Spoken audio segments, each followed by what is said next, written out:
Akhirnya sampailah kita pada ledakan yang ke-10, ledakan Open Science. Para ilmuwan pun sebetulnya juga mengalami kesulitan untuk melakukan publikasi. Saya sebagai pembimbing disertasi tentu saja banyak memberikan peran saya sebagai promotor untuk membimbing mahasiswa-mahasiswa dalam program doktoral. Namun mereka seringkali mengeluh karena biaya untuk melakukan publikasi sangat besar, membutuhkan waktu yang sangat panjang, dan seringkali mengalami penolakan-penolakan. Namun pandemi telah merubah para ilmuwan melakukan publikasi. Selama pandemi diketahui banyak para ilmuwan yang pekerjaannya sangat terganggu. 81% ilmuwan di seluruh dunia terpaksa harus melakukan work from home. Eksperimen-eksperimen yang harus dilakukan di laboratorium itu mengalami penurunan sekitar 38%. Peserta conference di seluruh dunia mengalami penurunan, yaitu sekitar 72%. Mengakibatkan mereka tidak bisa berinteraksi secara fisik, menyaksikan, berdebat, dan mendengarkan bagaimana para ilmuwan lain. Dan kita saksikan para ilmuwan kemudian juga beralih pada hanya studi literatur. Namun di lain pihak juga kita menyaksikan peer review itu meningkat sekitar 51%. Dan ada kabar gembira karena terjadi peningkatan kolaborasi sekitar 62%. Selama masa pandemi ada sebuah pemicu yang sangat penting. Para ilmuwan berusaha keras memecahkan masalah pandemi COVID-19. Dimulai dengan seorang ilmuwan dari Wuhan, Profesor Chang, yang berhasil menemukan struktur genom awal.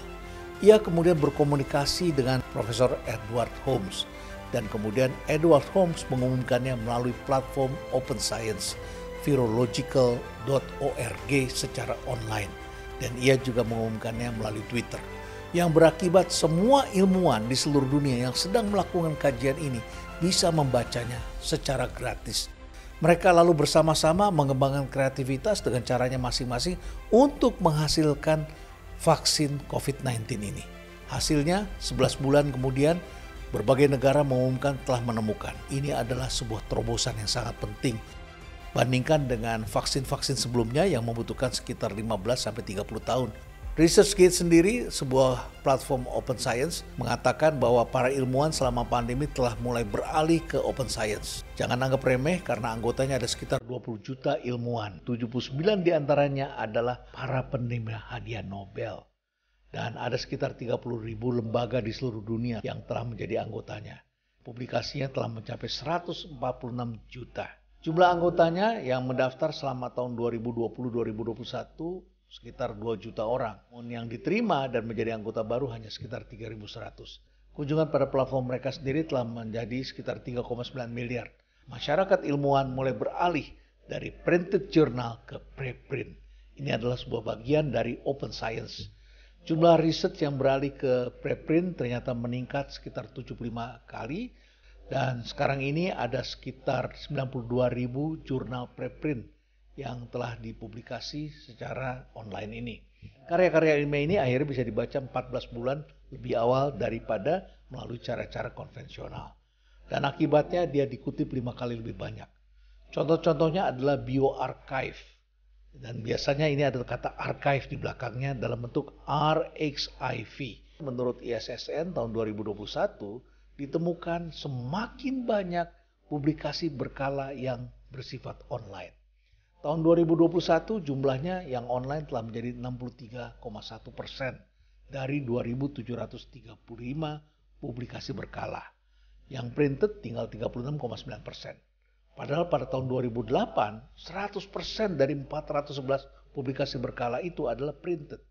Jadi kalau ditanya mengapa para ilmuwan beralih ke Open Science, jawabnya adalah karena para ilmuwan memerlukan cara untuk mempublikasikan dengan lebih mudah, lebih murah, dan tidak melalui birokrasi yang menyulitkan mereka. Dan menurut Camilla Markham dalam suatu presentasinya tahun 2017, para saintis dengan menggunakan jurnal konvensional yang disebut printed tadi telah menghabiskan biaya sekitar 32 kuadriliun rupiah untuk melakukan publikasi. Dan akibatnya 90% karya-karya ilmiah banyak yang terkunci, tidak bisa diakses oleh para ilmuwan. Karena memang mahal dan tidak diketahui bagaimana caranya untuk mendapatkan secara mudah dan murah. Dan 50% karya-karya ilmiah di seluruh dunia ditolak dan harus terlempar. Satu kali penolakan dan pelemparan menyebabkan penundaan publikasi antara 6 bulan sampai 2 tahun. Yang ditolak ternyata termasuk mereka yang belakangan diketahui sebagai penerima hadiah Nobel, Konstantin Novoselov dan Andrei Geim yang mendapatkan hadiah Nobel Fisika tahun 2010. Ia mengaku telah mengalami 2 kali penolakan dan harus menunggu lebih dari 1 tahun sebelum karyanya dapat dibaca oleh ilmuwan lain. Kalau kita tetap membiarkan penggunaan cara-cara yang konvensional ini melalui printed journal dan peer review, maka para ilmuwan setiap tahun akan mengeluarkan biaya sekitar 142 triliun rupiah. Bandingkan dengan open science yang hanya membutuhkan sekitar 57 triliun. Jadi kurang dari separuh biaya yang harus dikeluarkan dengan menggunakan cara-cara konvensional. Lantas, bagaimana para ilmuwan menyajikan karya-karyanya dan diakui di seluruh dunia kemudian bisa digunakan oleh orang-orang lain? Kita lihat sejarahnya. Dahulu kala sebelum ditemukan jurnal ilmiah, para ilmuwan hanya bisa menggunakan dengan kode-kode tertentu. Galileo, ketika dia menemukan cincin Saturnus dengan sangat kreatif kemudian menggunakan anagram, semacam kode sandi. Sifat penemuan ini memang sangat dirahasiakan, namun diperlukan untuk mengklaim lebih dahulu. Jadi kalau belakangan ada yang mengklaim telah melihat cincin Saturnus, maka Galilei mengatakan saya telah menemukannya terlebih dahulu. Dan apa yang saya kirimkan dalam bentuk sandi-sandi itu, itulah pernyataan bahwa saya telah menemukan.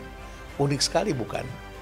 Para ilmuwan selalu jadi berdebat tentang siapa yang menemukan terlebih dahulu tentang sesuatu dengan cara-cara seperti ini. Tentu saja cara menggunakan anagram ini menimbulkan perdebatan karena tidak dimengerti orang lain. Kemudian para ilmuwan bertemu untuk mencari jalan. Salah satunya dihasilkan dalam sebuah kelompok ilmuwan yaitu Royal Society di Inggris yang akhirnya kemudian pada tanggal 6 Maret 1665 berhasil menerbitkan jurnal ilmiah yang pertama, Philosophical Transactions of Royal Society. Namun demikian perdebatan tetap berlangsung. Misalnya saja dalam penemuan bakteri. Robert Koch, seorang peneliti di Jerman, mengatakan bahwa penyebab dari penyakit kolera yang mematikan saat itu adalah bakteri. Tetapi dibantah oleh peneliti lainnya, yaitu Pittencover. Pittencover mengatakan bukan bakteri itu, tetapi karena bakteri ini berinteraksi dengan lain-lainnya. Namun keduanya kemudian diganjar dengan hadiah sebagai bapak ilmu pengetahuan. Keributan lainnya terjadi dalam abad 20. Ini merupakan kelanjutan dari penelitian Robert Malthus yang mengatakan bahwa akan terjadi ledakan penduduk yang mengakibatkan bumi akan kalah menghadapi pertumbuhan manusia. Ilmuwan Paul Ehrlich mengatakan akan terjadi kelangkaan. Kemudian dibantah oleh ilmuwan lain yang belajar tentang bisnis, yaitu Profesor Julian Simon. Mereka bertaruh dengan sejumlah uang. Krom, tembaga, nikel, timah, dan tungsten misalnya. Mereka kemudian melihat harganya dan bertaruh apakah 10 tahun lagi akan naik atau turun. Kalau benar terjadi kelangkaan karena populasi meningkat, maka permintaan akan naik dan harganya pasti akan meledak. Yang terjadi ternyata manusia memang adalah makhluk yang selalu belajar dan menciptakan hal baru. Harga ternyata turun lebih murah. Dan dari evolusi anagram menjadi printed journal dengan peer review, kemudian juga disaksikan dan keributan-keributan, perdebatan-perdebatan yang dilakukan secara kreatif dan akhirnya menghasilkan temuan-temuan baru. Sampai kemudian terjadi pandemi COVID-19. Disitulah manusia kemudian berpindah secara masif ke open science. Open science sesungguhnya bukanlah baru terjadi selama masa pandemi. Ini adalah sebuah pendekatan dengan menggunakan open data, open evaluation, open policies, open access, open sources, bahkan juga hardware-nya bisa dipakai oleh pihak yang lain. Termasuk open review, siapa saja bisa melakukan review. Nanti kemudian dicapai suatu kesepakatan. Open Science ini dibawa pula ke dalam perkumpulan yang lebih besar, Konferensi Umum ke-41 UNESCO. Khususnya pada bulan November tahun 2021 ini yang diikuti oleh 193 negara termasuk Indonesia.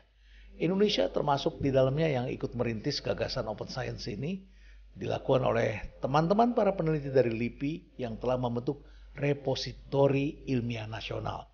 Ini adalah portal data riset gratis yang telah memberikan 8.630 dataset dan 29.296 file. Selain itu juga sudah ada komunitasnya di Indonesia yaitu RIN Archive yang diikuti oleh para saintis Indonesia dalam bentuk komunitas yang bersifat terbuka. So, para ilmuwan, jangan kecil hati, mari kita beralih ke open science.